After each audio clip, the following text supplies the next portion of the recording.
The morning sun crept over the hills of Willow Creek, casting golden light across dew-speckled fields. In a weather-beaten barn just outside town, Jake Carter wiped sweat from his brow and tightened the last bolt on the hay baler. His hands were cracked from years of work, and behind his steady eyes was the weight of loss no man should carry alone. Jake wasn't just a farmer, he was a father. 2 years ago, cancer had taken his wife, and since then, it had been just him and little Lily. She was 6 now, with wild brown curls and eyes that matched her mother's, always asking questions, always searching his face for reassurance he wasn't sure he could give. It was a Tuesday morning when the sound of sputtering machinery drew Jake to the property next door. The place had been quiet for years, but that morning, a rusty green tractor idled awkwardly in the driveway, steam pouring from its hood. Behind the wheel stood a woman in high boots and a baseball cap, clearly frustrated. Jake walked over, wiping his hands on a rag. "Need a hand?" The woman looked up. Her eyes met his, and for a second, time stalled. "Only if you speak fluent tractor," she said with a tired smile. "I'm fluent enough," he replied, grinning faintly. Her name was Sarah Langford, former ranch girl turned aerospace engineer. She'd grown up in Willow Creek, but left for college and never looked back. After her mother passed, she came home to sell the family farm. She wasn't planning to stay.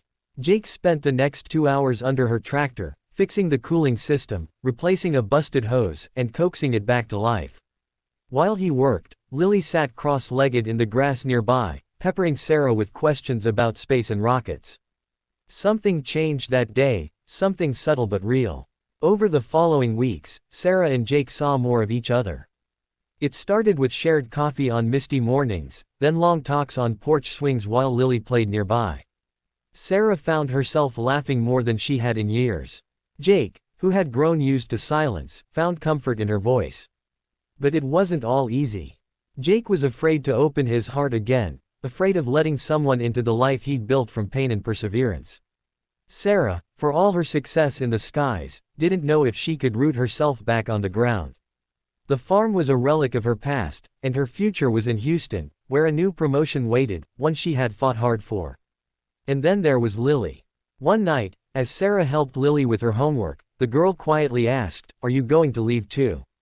Sarah froze. She knew what that question meant, knew the fear behind those tiny words. And something inside her cracked. A week later, Sarah left. Jake didn't blame her. She had her life, and they had theirs. But the house felt colder without her laughter. Lily missed her stories. Jake missed her warmth. Months passed. The farm rolled through seasons. Lily grew a little taller, Jake a little quieter.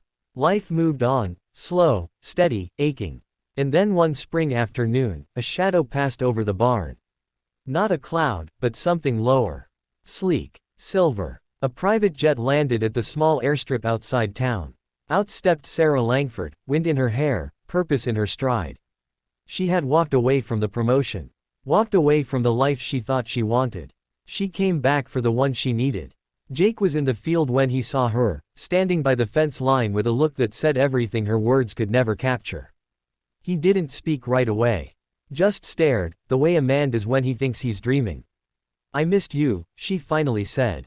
"Both of you." Lily ran first. Jake followed, arms outstretched, eyes brimming. In the weeks that followed, Sarah didn't just move in, she planted roots, helped rebuild the barn, painted Lily's room with stars and moons. They built a life together, not fast, not perfect, but real. They married beneath the willow tree, not far from where she'd once stalled her old tractor. The whole town came out to celebrate. There were no grand speeches, no fancy rings, just love. Earned, not promised. And as they danced under string lights and stars, Lily twirled between them, laughing the way children do when they finally feel safe. The message of their story was clear: life breaks us sometimes. It bends us. But with love, with patience, and a little courage, we can rise again. We can build something beautiful from the pieces. Sometimes, you help someone fix a tractor, and you end up fixing each other.